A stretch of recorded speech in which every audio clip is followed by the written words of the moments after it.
Je suis Marie-Christiane Gollet, je suis manager juridique et fiscal au cabinet de Deloitte.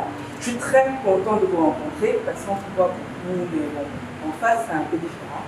Et je suis assez admirative de votre parcours. Pas seulement parce que vous êtes une femme, parce que vous êtes une Africaine qui a réussi avec quelque chose qui est assez, dans notre domaine, qui n'est pas évident. Vous avez été nommé, je crois, RS. Comment vous appelez ça, mais en fait chez nous on dit CEO du cluster Afrique francophone pendant un moment sous la France.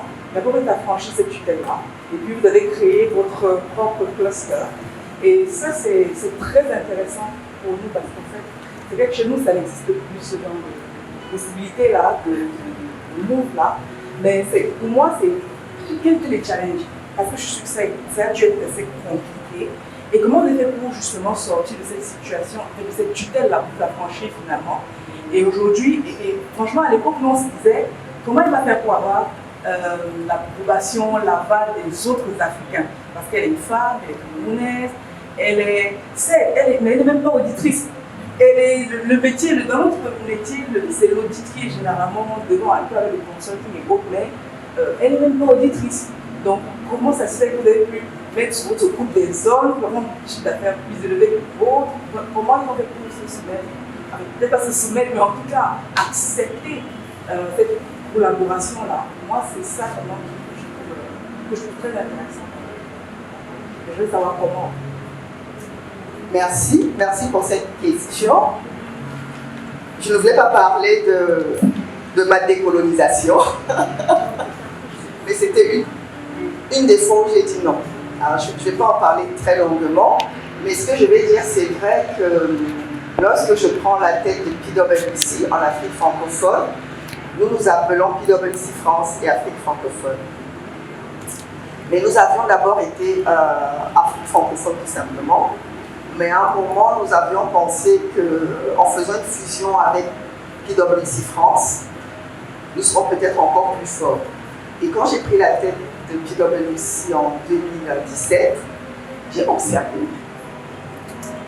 Et je me suis rendu compte que ça allait être très compliqué de faire de PwC en Afrique francophone, de la mettre complètement au service de l'Afrique en étant dans un environnement qui dépasse l'Afrique.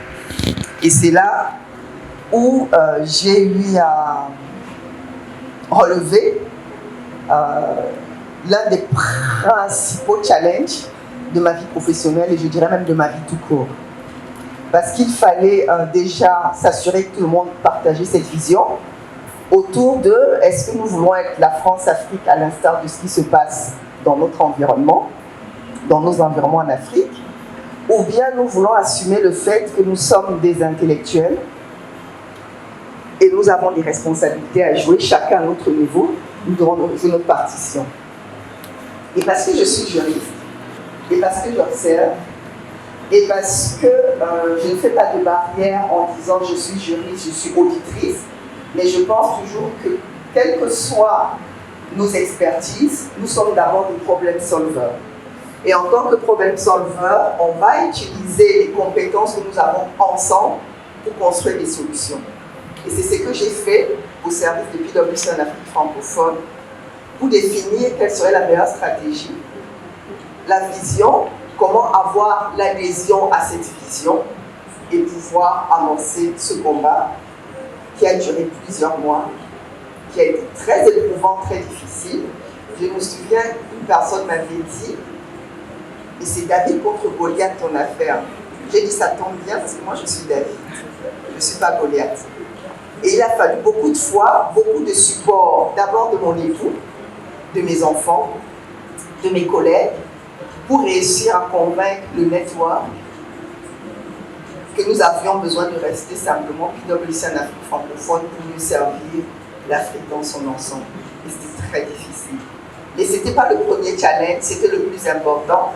Mais pour moi, le challenge a commencé, comme je disais, dès que je suis rentrée, dès que j'ai intégré la firme, parce que j'étais tout simplement une jeune femme noire, comme m'avait dit un de mes patrons. Il me dit, Nadine, tu es pressée. Comment ça, je suis pressée? Tu es jeune, tu es une femme et tu es noire.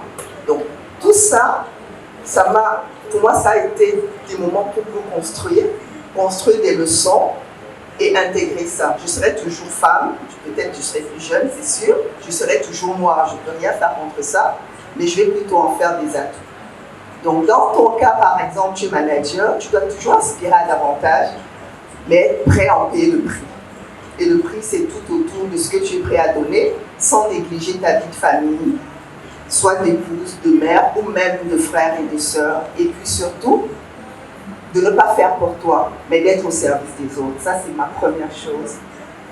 God first, order second, and me third.